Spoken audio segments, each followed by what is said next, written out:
আসলে বেশ কিছুদিন ধরে আপনারা দেখছেন যে আমাদের আসলে মিজেলসের সংখ্যাটা বেড়ে যাচ্ছে এবং টোটালি এটা ওয়ার্ডটাই হচ্ছে একটা আইসোলেশন ওয়ার্ড।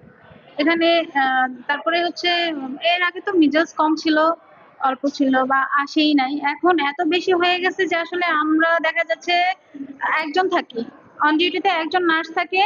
তো না, পেশেন্ট এবং নার্স রেশিওটা খুবই মানে প্রেশারাইজড হয়ে যাচ্ছে একজন নার্সের জন্য এত পেশেন্ট এট এ টাইম হ্যান্ডেল করাটা।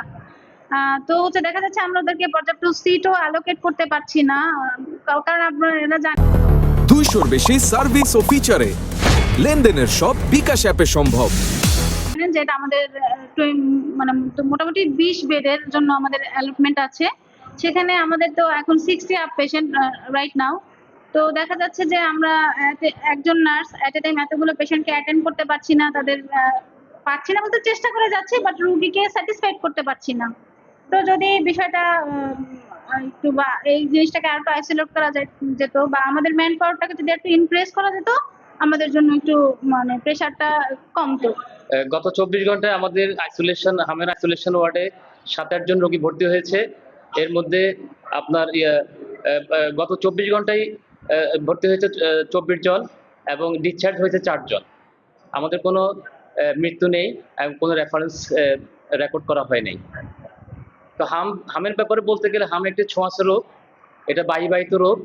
এটা সাধারণত নিয়মিত যদি ভ্যাকসিনেশন না নেওয়া হয় তাহলে হাম অতিশয় দ্রুত আকারে ছড়িয়ে পড়ে। অনেক সময় কর্মজীবী মায়েরা বাইরে কাজ করার সূত্রে বাচ্চাদেরকে ঠিকমতো বুকের দুধ পান করাতে ব্যর্থ হয় এবং সেক্ষেত্রে হাম অনেকাংশে ছড়িয়ে পড়ে।